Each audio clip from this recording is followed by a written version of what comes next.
الواد الحار جاي من المدينة كانت تكلفت البلدية هي المسؤولة عن هذا الواد الحار. أنا بصفتي هنايا مقدم تابع المنطقة لقيادة بن خليل. كنت اتصلت بالبلدية باش يحيدوا هذا الشيء، هما قالوا عنهم حيدوه وانتم كتشوفوا بعينكم. ها هو كيكب في منطقة واد بن خليل، وها هو عنده المضرة للدراري الصغار وللشيب. أنا قبال عندي الحديقة هنا فيها عند الوالد فيها ما يزيد على 140 نخلة، والوالدين أثر عليهم هذا الوسخ هذا، وعدت نديه من المدينة. كل ساعة كنعيط للوقاية كيجيو يدوهم من واحد المسافة بعيدة. الجماعة كتتدخل باش تديهم تعالجهم. هم بمعنى أنه جماعة أغلبية الساكنة هنا ديال جماعة بن خليل كالسبة ديال الحية ويفلحوا هذا الشيء ديال النخل والى اخره. ولكن هذا الواد الحار راه منعهم من هذه الخدمه، هذه راه خواهم من هذا التراب اللي هما عايشين فيه، وانتم تشوفوا بعينكم هذا الشيء.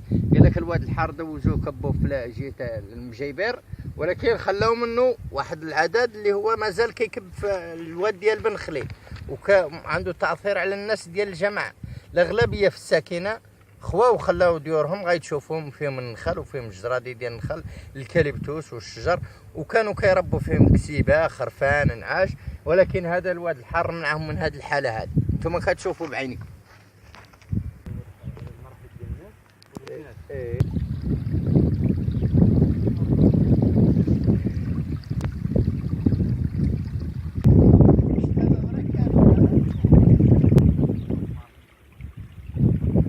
هاي المنطقة فيها الفلاحة ديال النخل تبع جماعة بن خليل، هي بن خليل.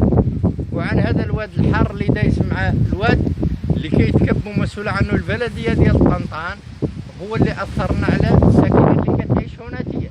نتوما كتشوفوا النخل ها هو، والفلاحة الناس هملوها وسمحوا ديالهم على حساب لأن بعض الأحيان كيوقعوا مشاكل، كيمرضوا التركة الصغار، كيمرضوا العيالات، كيمرضوا الشيباب. نجعلنا خوينا هاد البلاصة راك هاد المنطقة ديالنا ديال الوليد وفيها الشجر وكيعطي خير الله تبارك الله، وخاصو الخدمة. هذا الريحة ديال الواد الحار هي اللي جعلتنا نخوو هاد البلاصة. رانا كنزوروها غير مرة، وبسبب السبب الرئيسي هو الواد الحار. وهذا الوسخ السبب البلدية هي اللي مسؤولة عنه. بلدية طنطان هي المسؤولة عن هذا. رحنا نوجهوا رسالة للمسؤولين كاملين على يقوموا بواجبهم باش هذا الواد الحار اللي ماشي مع واد بن خليل يحيدوه ويلاقوه مع الواد الحار اللي كيكب جهة الجبير، ويخلوا الناس ترجع للمواقع ديالها. اللي عنده الكسيبة ربي الكسيبة، اللي يفلح يفلح، ويخلوا الأمور تولي زوينة والله يسهل الأمور كاملة.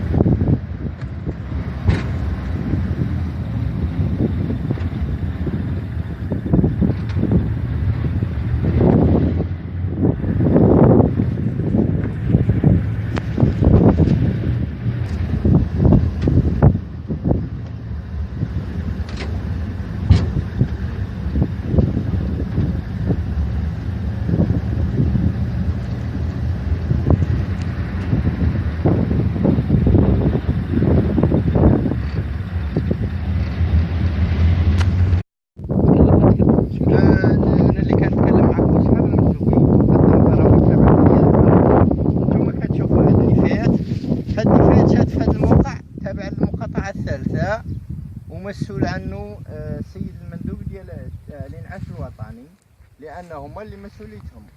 كانت في واحد الفترة جات البلدية السابقة وجربت جرفات وقادت هذا الشيء، بعدها رجع هذا الشيء هو ودرك المسؤولية راهي على السيد المندوب ديال الانعاش الوطني.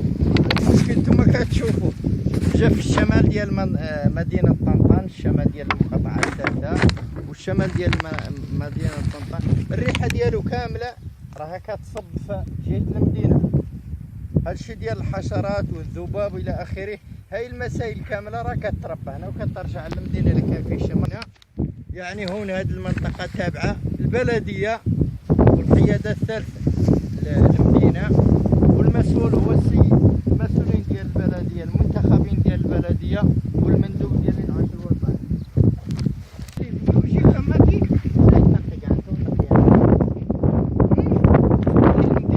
الاعداديه ديال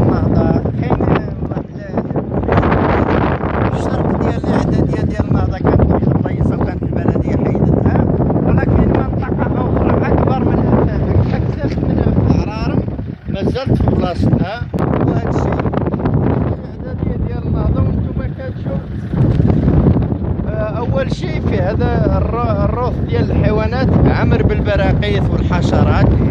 وهذا الشيء راكم كتشوفوه بعينيكم، التلوث والوسخ، ومن واجب البلديه شبه شرفه كذا هذا الشيء. وهذا الشيء بغيت نقول لكم الله يجازيكم.